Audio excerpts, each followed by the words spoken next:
Le Mali, le Burkina Faso et le Niger ont signé un accord militaire inédit le 16 septembre 2023. La charte du Liptako Gourma, composée de 17 articles, a créé l'Alliance du Sahel qui lie désormais les trois pays dans la lutte contre le terrorisme. Le Mali, le Burkina Faso et le Niger, qui ont rompu leur coopération militaire avec la France, marquent ainsi une position commune, celle d'une coordination conjointe de leurs moyens de défense pour garantir leur sécurité. L'objectif visé par la charte est d'établir une architecture de défense collective et d'assistance mutuelle aux parties contractantes. L'Alliance du Sahel, en son article 6, considère comme agression toute atteinte à la souveraineté et à l'intégrité territoriale d'une ou plusieurs parties.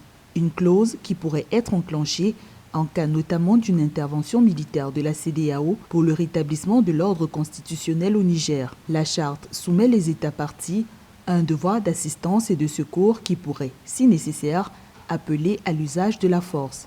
L'agression, telle qu'évoquée à l'article 6, comprend également toute attaque contre les forces de défense et de sécurité de l'une ou plusieurs parties contractantes, y compris lorsque celles-ci sont déployées à titre national sur un théâtre d'opération en dehors de l'espace de l'Alliance. Toute attaque et en tout lieu contre les navires et aéronefs de l'une ou plusieurs parties.